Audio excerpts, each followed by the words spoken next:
Hey everybody, welcome to another review. Before I begin, if you wouldn't mind, please like, subscribe, and share if you enjoy these videos.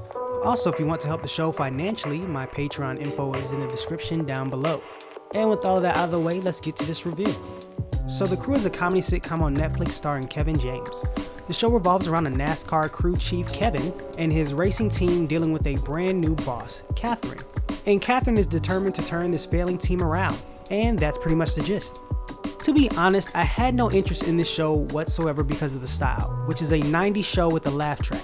Network TV is trying to bring these types of shows back, but for the most part, they seem so out of date. Also, I hate laugh tracks. It feels like a cop-out for the writers. Oh, this joke isn't that funny, just add the laugh track and tell people that it's supposed to be funny. Thankfully, that's not the case for The Crew. Yes, they still have a laugh track, but the jokes are actually funny. The comedy is the show's biggest strength. I enjoy that they don't focus on instant gratification for each joke. They will set up a joke early in an episode and land it later on in the episode. Setting up jokes this way makes the characters feel more tangible instead of people just existing within 5-minute scenes, if that makes sense. I pretty much watched the whole show with a smile on my face. Also, I wonder if any of the lines are ad-libs because either some of the cast are really good at fake laughing or they didn't know some of these jokes were coming. Their laughing looks so authentic.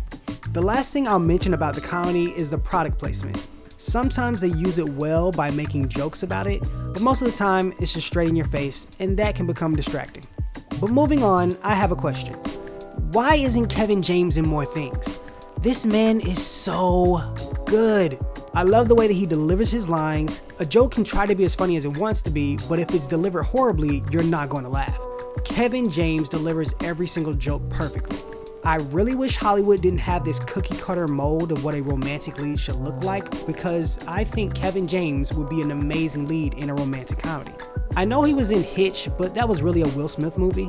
Kevin James was basically a bumbling, nervous guy in that movie, but in The Crew, he's given a chance to show how charismatic he is with women. Someone please put Kevin James in a romantic comedy where he's the lead. I enjoyed most of the characters in the show.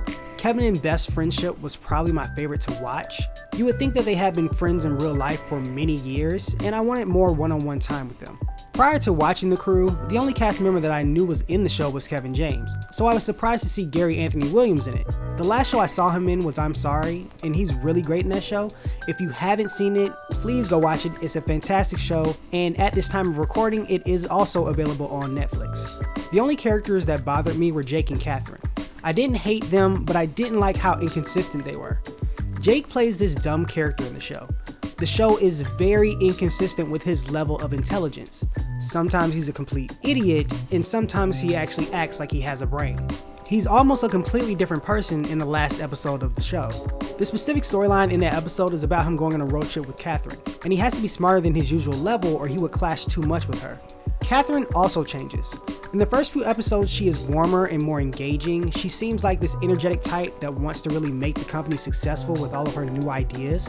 But from the third and mostly fourth episode on, they make her into this really heartless person. They even joke about her enjoying firing someone. She was the natural antagonist for the show because she was the new person trying to change things around. And of course, people don't like change. But the plot just shifted her too far into jerk status as the show went on. The overall story is pretty simple. Catherine comes in and tries to change things, and the crew hates it. It does get a bit repetitive after a while in regards to the plot, which is just Catherine changing something, the crew complaining, but they eventually stick with what Catherine had decided upon. But I was too busy laughing, so the repetitive plot really didn't bother me. I didn't like how they rushed a few romantic relationships in the show. I didn't mind the relationships, but some of them just came out of nowhere. Okay, so here's where I want to talk about a few plot points that didn't make any sense to me. These are spoilers, so if you don't want to hear it, you can skip to this time in the video. Go watch the show and then come back and we can talk about this specific part in the review. If you've already seen the show or you just don't care, here we go. I only have two, and the first one is simple. Catherine's job as a new boss is to make the team better. The team improves, but I don't know why. She talks about bringing the team into the 21st century, but all she does is have mandatory morning meetings, starts making people clock in and out, and adds some healthy snacks in the break room, which they end up getting rid of. At one point in the show, they make a joke that involves the crew complaining about all the things Catherine has changed, but they can only name the morning meetings. The reason for the joke was to point out that they really had nothing to complain about because Catherine hadn't disrupted their normal routine. I like the joke, but it made me ask the question again. Why is the team doing better? That never gets answered. But moving on to my second and biggest plot issue. In the first episode, Catherine tries to replace the team's driver Jake with a female driver named Jessie. Catherine's justification is that Jake has had a down year. Also, Jessie is the youngest champion on the K&N Pro Series, and she's a woman. Catherine claims Jessie will bring in a lot of money. It makes sense. Your current driver is bad and trending down, and you want to bring in an up-and-comer to lead you to success. All of this sounds right. Here's where the issue starts for me. As the series goes on, Jake starts to perform better. I don't know why, and the show doesn't explain why, but Catherine doesn't seem to care about that. She wants Jessie to start because she says it will be better for business. One day Jake gets a concussion and he can't drive, so Jessie gets to start in a race and she comes in 32nd. She gets to race again and she doesn't even place, so she's trending down. Catherine doesn't seem to care about results now because Jessie is popular and they're getting a lot of calls from sponsors. When the problem presented itself, my first thought was, oh, easy fix. Keep Jake for now and sign Jessie, but let her race on a smaller circuit until she improves. She's only 19, so there's no rush in pushing her into the majors until she's ready. Plus, you don't want to put a fad out there because eventually her hype will die down and you'll lose sponsors if she doesn't start winning. So just sign her and bring her up when she's ready. You have your current racer in Jake, and he's trending up, and you have your racer for the future. Everybody wins.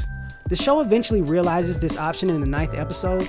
The reason this bothers me is because I hate when I am smarter than a character that's supposed to be smarter than me. It's a running joke throughout the show that Catherine went to Stanford, so she's supposed to be really smart and good at business. But she didn't think of this simple solution. Kevin did. It just made Catherine seem ignorant in regards to business, but that was supposed to be her whole thing. Now, even though that bothered me, overall I don't think it's a really big deal. The point of the show is to make you laugh, and it does a great job of that. This is absolutely a funny show with entertaining and fun characters. Kevin James shows that he deserves to be in bigger projects, and I hope that he starts showing up on the big screen more often. If you haven't seen The Crew, I think you should absolutely go watch it. I know it will make you laugh.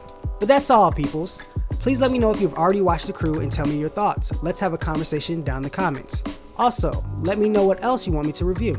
If you didn't like the review, or even if you did and you think there's something I can improve on, please let me know what I need to change, add, or take out so that I can make a better review next time for you.